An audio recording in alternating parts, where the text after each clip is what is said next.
Hello and welcome to Dimsy's Domain, and today I got a little discussion for all of you lot, and joining me I have the man who's very real, from Real to Real Productions, Mark. Do you want to say hello? What's up, Dimsy? Hey everybody, it's always good to be here. Good. It's been a long while, but today we have we were talking about this off air and we thought to ourselves, wouldn't Frieza make an ideal candidate for the God of Destruction? Surely he would be really, really good. And yeah, let's just talk about that. If you look at Frieza as a character, yes, he's very evil. Yes, he's the most iconic villain of Dragon Ball. If anything, he's the most iconic villain in anime, knowing and understanding the scope that Dragon Ball has and its traction in this community as a whole. But Frieza is also, as many people do say, irredeemable. And if you have the actual job listing of God of Destruction, all you need to do is destroy a few planets and kind of make sure everything is neutral. Now, for the longest time, we don't know the exact number, but he was actually the emperor of the universe. He was running things. He was holding things down with an iron fist. Now, if you are the emperor, or if you are at the tippy top of a pyramid or some sort of structure whereby you have to determine what things to do, the logistics of it, even if you're the head of a company, you need to be very business minded and very fair, but also unfair. It's weird to say someone's fair when they're a dictator. It's a tad weird, I know, but the point is that he knows when to destroy, he knows when not to destroy. He knows that he can mess with certain things and he can't with certain things, such as Majin Buu and Beerus, as warned by his father, King Cold. Now, I think that just those specific qualities there already qualify him more than, let's say, a Goku or a Vegeta as being a God of Destruction candidate. What's your feelings on that? Yeah, I totally understand that. And personally, that's one thing that we've seen a lot in particular series is Whis, especially at the beginning, like Goku, Vegeta, you could be the gods of destruction. And a lot of people theorize that was one of the things that was kind of building one way or the other for Goku or Vegeta to basically take over, or Whis, training them for a particular purpose. A lot of people right now have said we was training them for this particular tournament. Not true. I don't think that's true at all, because we didn't necessarily see it coming unless Whis or the Angels can look far beyond in time. That would be pretty cool. But yeah, Frieza has no issue with destroying planets. Frieza has no issue. It's I'm sure that would be kind of a comic moment for him. It'd be interesting because if Beerus were to be ever to be, I guess, taken away, or his job taken away, he retires for whatever reason, Frieza would probably be the best candidate. I mean, the whole fact that he got as strong as he did so quickly, and his just complete and utter care for blowing up planets. And he's also, for the most part, unless someone basically challenges him, which at this point, the only people who can really challenge him in the canon are, I guess, Goku, Vegeta, Beerus, and Whis in that particular universe. There's not a lot of people who are technically that much stronger than him. It would be interesting to see him basically go out of his way to, I guess, I don't necessarily think he would be mad with the situation. There's nothing that would irk him enough or make him annoyed enough to actually lose temper. And as we've seen with Frieza, if he loses his temper, he's pretty calm-headed. He has fun, he plays around, basically the same way that Beerus does. They don't get annoyed, or he doesn't even get annoyed as much as Beerus does. So I could see it happening. If it were to be something that happened, I could see it happen. You touched upon the whole strength factor. Can you imagine, and I guess this is a question for all of you lot down in the comment section down below, can you lot imagine what would happen if Frieza underwent training from Whis? So, training from Tagoma has made him a golden boy, but imagine training from Whis, he will be some sort of maniac. Not maniac, but he'll be insane in terms of strength. He'll be brutal strength at his disposal. But one thing about Frieza, which I need to point out, is the fact that, as I said, he was the emperor. He's, as you said also, when he's not angry, he's very civil. He's very, very, what's the word? He can compromise somewhat. So, as I said, if he knows that he doesn't need to mess with someone, now imagine knowing the fact that, oh no, there's the Daishinkan as well as Zeno who I need to answer to, and they are of a level which is just, I can't fathom. The only reason he feared, or he didn't mess with Beerus and with Majin Buu, is because of hearsay from his father. The reason why he was paranoid about the Super Saiyans was, once again, hearsay and legends. Now, knowing the fact that, and witnessing directly with his eyes, the power of Beerus, Zeno, as well as Daishinkan, if he ever does show his power, I'm I am almost certain that it's going to put Frieza in his place, whereby he's going to fit his job role and he's not going to go out of bounds like he would with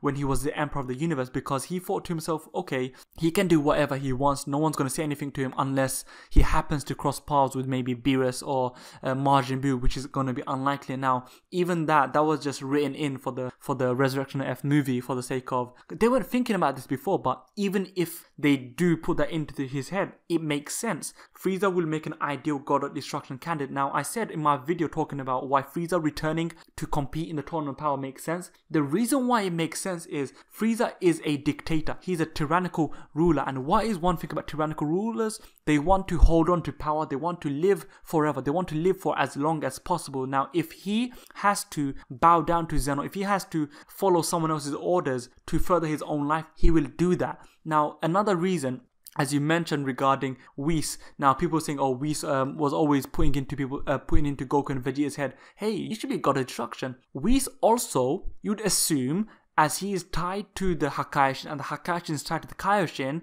Whis would want to prolong his life. Now, who is the ideal person you want to destiny bond yourself to? It will be someone who wants to live forever, who doesn't want to die, who's adamant to never die. Frieza. Frieza never wants to die. Frieza wants to survive for as long as possible. Therefore, Whis' existence, Whis' abilities to pretty much just exist and prolong his own life is prolonged because Frieza is not going to do anything stupid, whereas Beerus is always sleeping. And you'd assume this probably is headcanon once again. Beerus' slumber might put him at risk because of the fact that the Kaioshins are always at risk, because the Kaioshins are stupid idiots as they just get into things, whereas you'd assume that actually Beerus should involve himself. This is more so a God of Destruction business, and Frieza would always keep an eye on the Kaioshins to make sure that he doesn't fall into some sort of danger of him dying. So I think that for those reasons alone, Frieza is very likely, and he would make an ideal God of Destruction candidate. But let me ask you one thing, Mark. Why wouldn't he?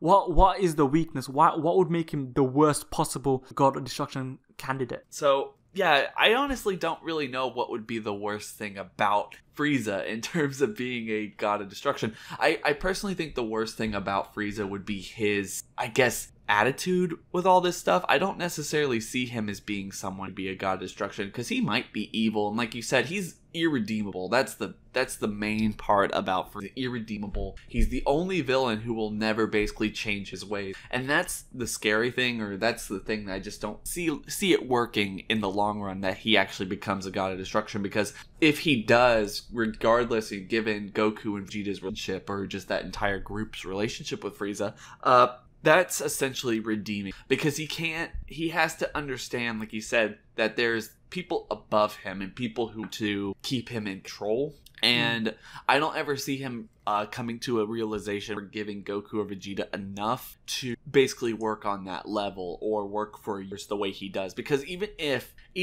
he does kind of take this like with stride and becomes the God of Destruction, he's not necessarily, even though he might be the strongest person outside of Whis in that universe, he is still a servant. And the one thing that Frieza doesn't ever want to be is servant. He doesn't want to be second tier to anyone. That's when we met him in Namek. He didn't want to be weaker than anyone. He tried his damnedest. Goku couldn't. And I think that would probably be about it. He just couldn't let himself be it. He wouldn't be able to. I don't want to see if that's like who is, I guess, comfortable enough or I guess good enough to basically join fight in terms of being a God of Destruction. I know it's not going to be Goku. I know it's not going to be Vegeta. I know a lot of people have said Oob is probably it. And Frieza, on some levels to me, works because of his ability to blow up planets. He works because he just kind of has an attitude that's, I guess, a little bit similar, just this high and mighty attitude from Champa and Beerus, and potentially any other Gods of Destruction that we actually get to really meet in this series.